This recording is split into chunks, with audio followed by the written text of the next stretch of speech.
Buenos días, licenciado. En la siguiente presentación voy a exponer ciertos temas de la gimnasia, como es la historia de la gimnasia, su línea de tiempo, sus escuelas, beneficios, algunas recomendaciones y las conclusiones. Como primer punto tenemos la historia de la gimnasia. El término gimnasia proviene del griego antiguo gimnos, que significa desnudo, ya que en Grecia los atletas se ejercitaban sin ropa. El lugar en el que practicaban los ejercicios era el gimnasio. Fue precisamente en la antigua Grecia donde se desarrolló la gimnasia como disciplina deportiva. La gimnasia como deporte surgió en Grecia, alrededor del siglo VIII a.C. Sin embargo, la práctica de ejercicios básicos de manera metódica es muy anterior. Se conservan varios testimonios de Creta, China y Egipto, en los que se muestran a personas realizando diversas actividades atléticas. Algunos de estos testimonios se remontan al 2000 a.C. La gimnasia comprende algunas actividades que actualmente son consideradas deportes aparte, como el boxeo, la lucha y el atletismo. Los Juegos Olímpicos establecidos en el año 776 a.C. los incluían entre sus pruebas, juntos con otros ejercicios. Los tipos de la gimnasia son la gimnasia acrobática, la gimnasia aeróbica, la gimnasia artística, la gimnasia rítmica, la gimnasia con trampolín, la gimnasia estética y el parkour.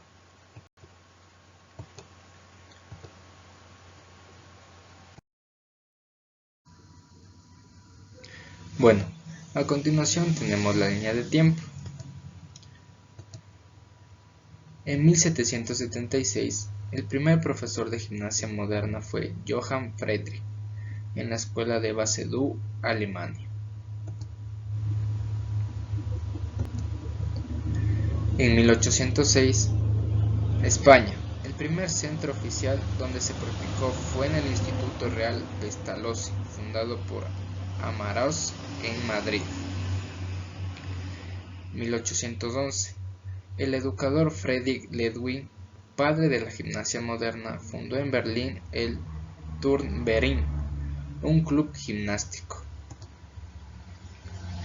1822. Se empezaron a celebrar competencias gimnásticas en escuelas, clubes atléticos y organizaciones culturales de toda Europa. 1888. La gimnasia fue arraigándose en algunas escuelas y se fundó la Asociación Amateur de Gimnasia. 1896. Se incluyó la gimnasia como deporte olímpico masculino.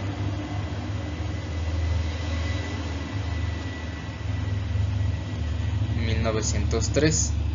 En el primer campeonato mundial celebrado en Antwerp en 1903, las competiciones como el salto de pértiga o el salto hicieron sus apariciones. 1906. Se agregó por primera vez en la historia de la gimnasia artística la competición femenina. 1924. El programa olímpico comenzó a definirse en una competición individual y por equipos, en la que los gimnastas se enfrentaban por las medallas. 1950. La gimnasia rítmica ha tomado auge, especialmente como actividad deportiva femenina. 1952. Rusia se ha convertido en la potencia de la gimnasia olímpica.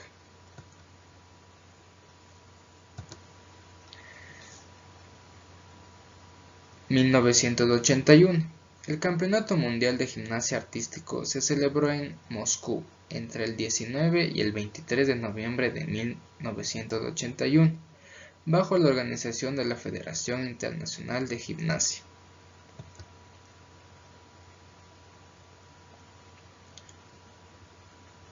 2000. La gimnasia en los Juegos Olímpicos de Sídney estuvo compuesta por 3 disciplinas deportivas: la gimnasia artística, la gimnasia rítmica y el trampolín, para un total de 18 eventos.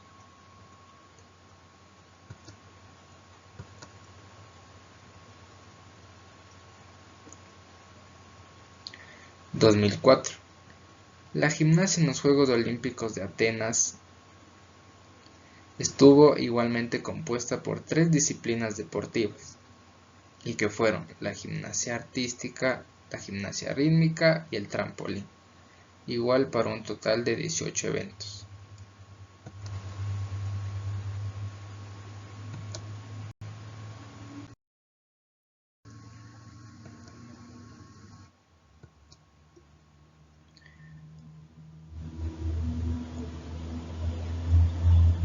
(2006) El Campeonato Mundial de Gimnasia Artística se celebró en Aarhus, Dinamarca, entre el 13 y el 21 de octubre del 2006. (2008) La gimnasia en los Juegos Olímpicos de Pekín estuvo compuesta por 3 disciplinas deportivas: la gimnasia artística, la gimnasia rítmica y el trampolín.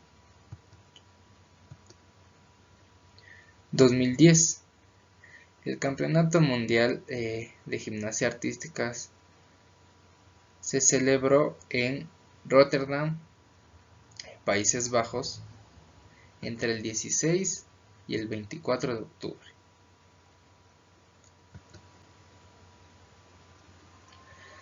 (2014) El Campeonato Mundial de Gimnasia Artística se celebró en Nihon, China, entre el 3 y el 12 de octubre.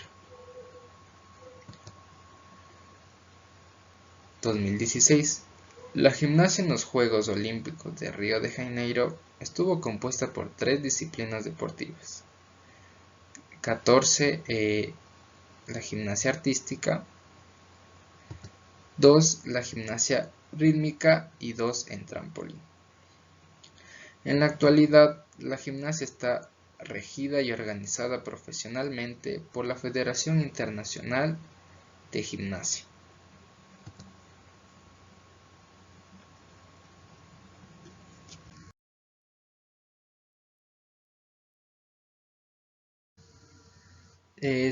A continuación vamos con las escuelas. Vamos a empezar con la escuela alemana. Primero vamos a hablar de sus objetivos.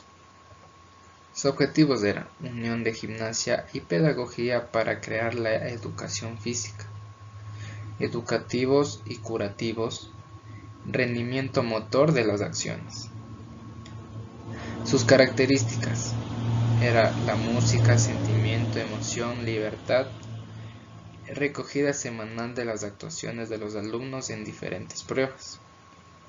Su metodología era un sistema rítmico y sintético, evaluaciones periódicas del alumnado. Un dato importante: Johann Gussmuth recuperó el término gimnástico de la antigüedad clásica.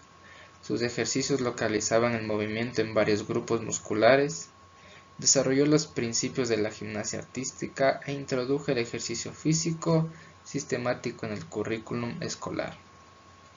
El carácter político nazi fue introducido por Ludwig Jung, quien es también el creador de diferentes aparatos gimnásticos, como por ejemplo las barras paralelas. Vale recalcar que esta escuela alemana estuvo de 1759 a 1859. Seguimos con la escuela sueca, que va de 1776 a 1869. Sus objetivos: la educación integral del niño, preparación para la guerra, desarrollo muscular. Sus características: ejercicios analíticos, separación de grupos musculares, fomento de la salud colectiva y de la cooperación. Metodología: sistema analítico, trabajo por fases, comando directo, estatismo, orden y uso de sus voces de mando.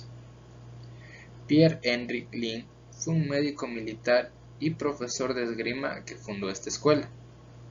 Entendía la gimnasia de un modo anatómico, biológico y correctivo. Posteriormente su hijo, Hjalmar Lin, ordenó y estructuró su trabajo creando las tablas gimnásticas.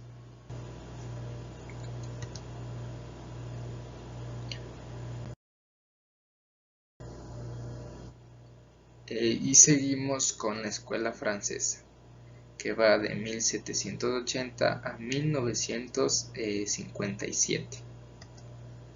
Sus objetivos: utilizar actividades del hombre primitivo para mejorar el estado físico, corregir los problemas de la formación militar y desarrollar facultades mentales y físicas. Sus características: adaptación de las ideas de Pestalozzi y Guttmuth, progresión de ejercicios desde circuitos hasta la naturaleza.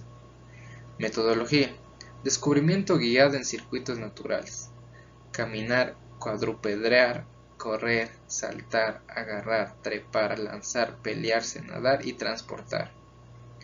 El coronel Francisco Amorth y Ondiano creó y dirigió en París el Gimnasio Normal Militar, donde difundió sus métodos de gimnasia. A principios del siglo XX, George Haber continuó desarrollando el método natural.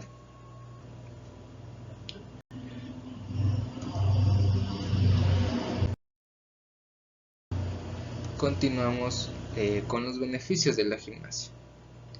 Algunos de los beneficios que tiene la gimnasia es el aumento de confianza en sí mismo, mejora la salud al estar físicamente activo y mantenerse en forma, reduciendo el riesgo de obesidad, de enfermedades cardíacas, etc. Mejora las funciones cognitivas, ya que para realizar este deporte se requiere una gran concentración. Promueve la inclusión o integración social. Esto quiere decir que por tener contacto con otra gente empiezas a superar la timidez. Ayuda a mantener una salud mental positiva y muchos beneficios más que tiene este deporte. Vamos con las recomendaciones. Algunas de las recomendaciones son una alimentación muy balanceada, que los niños y niñas no se deben dejar solo en la práctica de los ejercicios gimnásticos. Este deporte se debe entrenar todos los días con una intensidad de 3 horas como mínimo para poder ver resultados. Creo que alguna recomendación podría ser realizar revistas gimnásticas en las instituciones, en otros colegios, para que se motive a la práctica de este deporte. Seguimos y por último con las conclusiones. Podemos ver que la gimnasia es uno de los deportes más elegantes, que se destaca por una fuerte actividad muscular que define el cuerpo masculino y femenino. Este deporte es uno de los más complejos por su técnica de aprendizaje, y este deporte también podemos concluir que nos puede servir tanto de distracción para las personas que lo practican como para su audiencia. Esto ha sido todo, muchas gracias por su atención.